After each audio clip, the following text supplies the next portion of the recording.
Hi, I'm Queen Readsalot, and today I have a special story for someone named Grant, who is a really cool kid.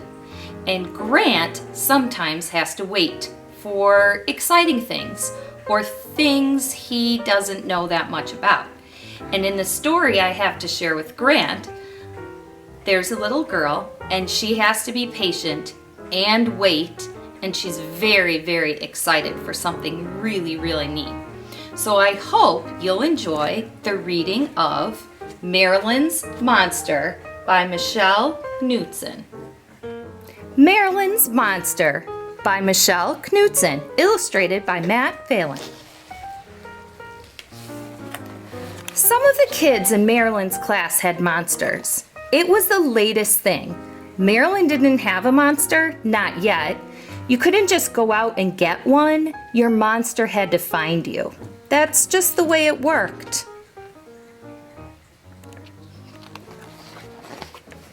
Some kids woke up to find their monsters had chosen them while they slept.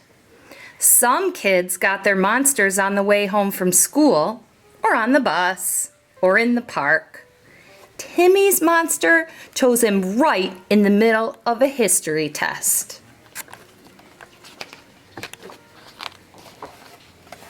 At first, Marilyn wasn't even worried about it. Eventually, her monster would find her too. There were still a bunch of kids who didn't have monsters yet. But then, Franklin got his at the library.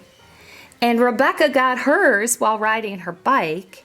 And Lenny got his while he was running away from some mean older kids who kept picking on him.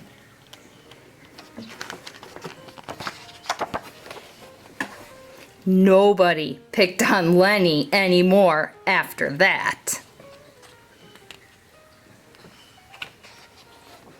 After a while, Marilyn was the only one left without a monster. She knew she wasn't supposed to try to look for him, but she kind of did anyway. She hung around the library, hoping. She poked around the playground, pretending not to look under the slide and behind the climbing bars. She watched the others with their monsters, playing and laughing and having fun and never being alone. At night, when her room was dark and scary, Marilyn thought about how good it would be to have her monster there beside her. "We're sure you'll get your monster soon," said her parents.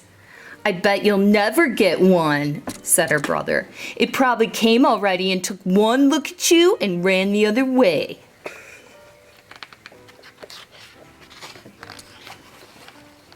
Marilyn tried to be patient. She tried to believe her monster was still coming. She made sure she brushed her hair very carefully every morning and wore pretty clothes and smiled a lot and tried to look very friendly and interesting and smart and fun to be around. She tried to be the kind of girl no monster could resist. But at the end of the week, her monster still hadn't come. She was afraid that maybe her brother was right. "Maybe I'm better off without a monster," she told her friend Deborah at school. "They seem like a lot of work." Said Deborah. She didn't really seem to agree. "Maybe your monster's just running late," said Margaret. "Maybe it's invincible. It's been here all along and you didn't even notice," said Jerome.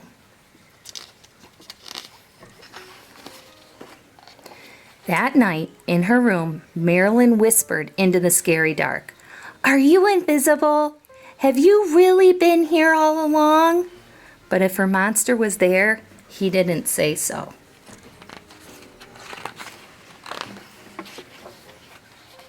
Marilyn stopped trying to seem pretty and nice and friendly and fun all the time. She stopped looking around in the library and the playground after school. She started feeling mad. Where was her monster? What was taking him so long? She was so mad, sometimes she thought maybe she really didn't want a monster. I mean, what was so great about monsters anyway? But they were pretty great. She could see that they were. She wanted one more than she could say. "That's it," Marilyn said one morning. "I'm going to find my monster." "You can't," said her brother. "That's not the way it works." "Maybe," said Marilyn, "but you don't really know. Maybe my monster is different." She put on her good walking shoes and packed a thermos of juice and a peanut butter and banana sandwich. Then she made a second sandwich and put that in her bag too. Marilyn went out and started looking. She didn't just kind of look, she really looked. She looked as hard as she could. She searched behind the stone lions that sat outside the library. She checked beneath the benches at the playground and the park. She went down the winding path through the woods and out into the big field with the wildflowers. She didn't see her monster. Marilyn stopped in the middle of the field. She closed her eyes and stood very still. She thought about trying to sing a beautiful song like those princesses in movies did sometimes that made all the little animals come and sit on their shoulders. She thought about trying again to be patient and wait and hope that her monster would find her someday soon. Then she took a deep, deep breath and shouted in her loudest voice, "Where are you?"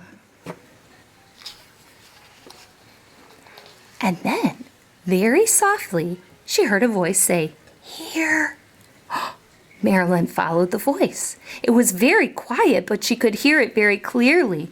She followed it across the field and into the woods on the other side and over to a tall, tall tree.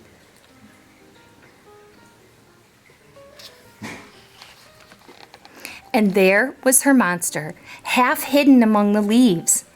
"I got lost," her monster said in his small, soft voice. "And then I got scared, and then I got stuck." Her monster had two long, lovely wings. They were tangled and caught in the branches. Marilyn climbed up and very gently helped her monster get free. "I kept hoping you would come and find me," her monster said. "I'm sorry it took me so long," Marilyn said back. Then they sat there together and had peanut butter and banana sandwiches and juice. When they were ready, Marilyn's monster lifted her up and flew her all the way back home.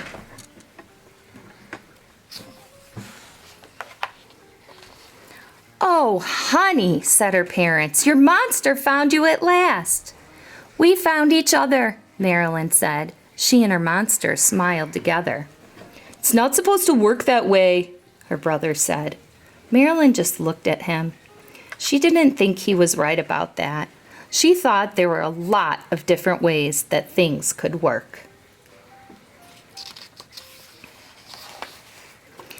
And that night, when Marilyn went to bed, the dark didn't seem so scary.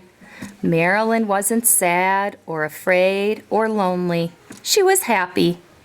Marilyn's monster was too. Grant, did you enjoy this story? Did you love how she found her monster at the very, very end? They were meant to be, no question about it. That's all for now. I hope you enjoyed this little video from Queen Readsalot just for you. And remember, keep reading a lot.